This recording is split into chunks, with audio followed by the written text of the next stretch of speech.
The latest from Pakistan has President Musharaff set to be sworn into a second term next week, this time as a civilian president.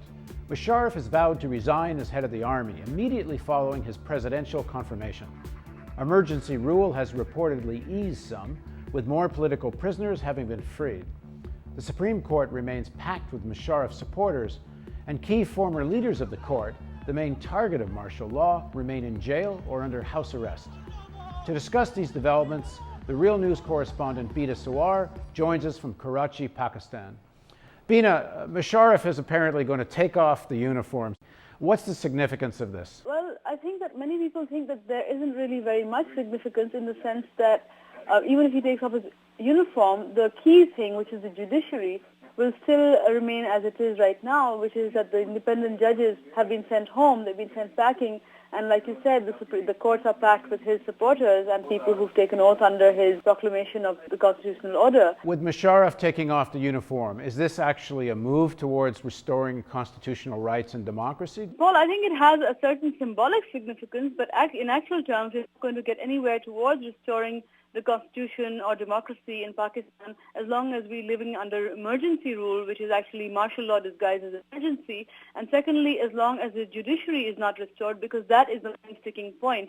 The reason why all this was done was to get rid of the judges who he was afraid were going to rule against his contesting for president in the presidential elections last month. So he is kind of de facto president right now. He has not been declared as president. We are in kind of a limbo right now, which counters the real spirit of democracy. Now, the real power in Pakistan is the army. And the army is going to decide whether Musharaff can stay in power or not. If he gets out of the chain of command, does he weaken his position? I think he's done everything he can to make sure that he doesn't weaken his position, but of course he loses the actual control of the army. But he has made sure that the next person whom he has named to be army chief after him is a Musharaff loyalist, and the corps commanders are loyal to him. So he's got a whole system in place that backs him. What is the mood there? To what extent is the opposition to martial law becoming a popular thing throughout the country? Are people engaged, or is life for most people feel more normal? I think life for most people is pretty normal. I think the people who are really upset are the lawyers, the judiciary, journalists, students. I think I see young people very, very upset.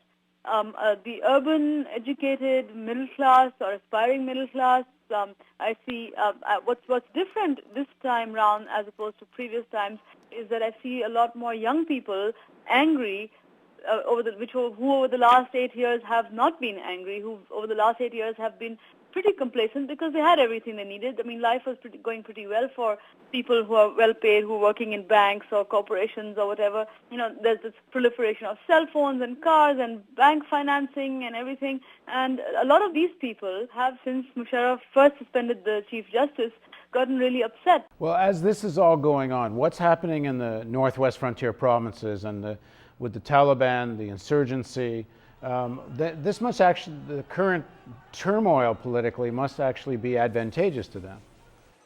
Of course it is, because, I mean, look at the people who are being rounded up and detained and beaten up all over the country. It's the secular forces of Pakistan. It's the lawyers, it's the judges, it's the journalists, it's the students, it's the professors, art teachers, people like that, the intelligentsia, the natural allies of Musharaff, those who have always stood for progressive politics and for secularism and against extremism, are being made the targets of Musharaff's attempts to stay in power, while on the northwestern frontiers, the Taliban keep on making inroads and taking over villages, and the government is going after them with helicopter gunships in which more innocent people are being killed, and it's only causing further rise in the militancy in the area as people are further angered by this.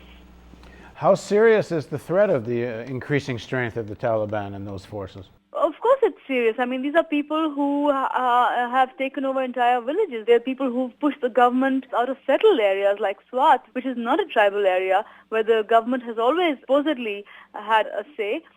But as people in Swat said when they were interviewed in one of the TV channels, what did the government of Pakistan do for us all these years? They did not establish any schools or hospitals or do anything for the people of Swat. So the people in general are saying, well, if somebody's coming in, even if they have an agenda that is akin to the Taliban, well, that's fine. We're Muslims and that's okay with us. There's been some discussion we've heard in the press that the strategy that needs to be followed in these regions is that similar to that of Anbar province in Iraq. In other words, to get local tribes to turn on Al-Qaeda. Does that seem to have any real promise there? Not as long as you keep bombing them. I don't see it happening because there's more and more sympathy for Al-Qaeda and for the Taliban the more you keep using violence.